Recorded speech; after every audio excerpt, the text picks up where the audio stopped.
Makinig kayo. Hindi ito biro. Ito ang kwento ng mga taong nagbigay ng buhay para sa atin. Mama at Papa, para sa inyo to.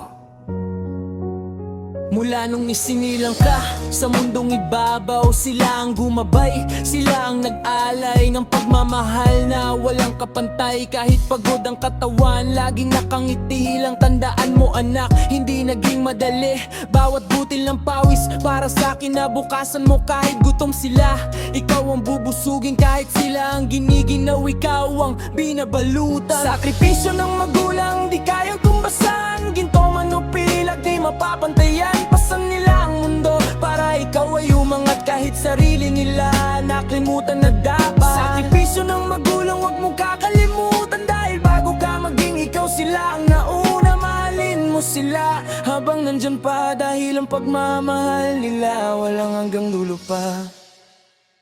Naaalala mo ba noong ikaw ay may sakit? Sila ang gising buong gabi, di makapikit. Pinapalitan ng lamping, pinapainit ng tubig. Walang reklamo, kahit antok na talaga. Lumipas ang panahon, ikaw ay lumaki. Nag-aral sa eskwela, sila ang nagtiga.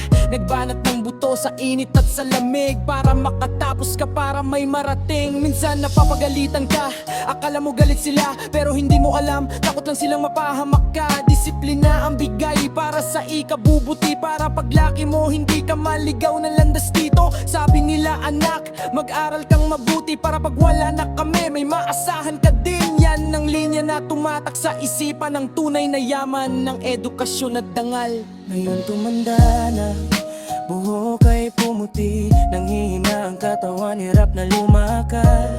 Pero ang pagmamahal lalo bang lumalalim. Ikaw pa rin ang mundo, ikaw ang inspirasyon. Huwag mong ipagpalit sa kung anong meron ka. Dahil kung wala sila, wala ka rin dito sa mundo. Sila ang naging ilaw, sila ang naging sandigan. Sa bawat pagkadapa sila ang nagpapatayo. Kaya kung nandyan pa ang iyong ingatan, mayakapin mo ngayon, sabihing mahal ko kayo. Huwag hintayin huli ng lahat, baka pagising mo wala na sila para yakapin ka pa. Salamat mama, salamat papa, sa lahat ng sakripisyo, sa lahat ng pagod. Kayo ang bayani sa aking kwento. Mahal na mahal ko kayo habang buhay ko to.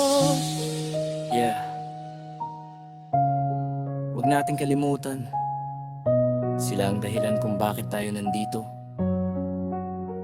Respeto at pagmamahal sa ating mga magulang.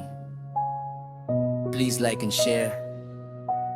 At huwag na rin kalimutan mag-subscribe Marvin Dizon Julian on Facebook profile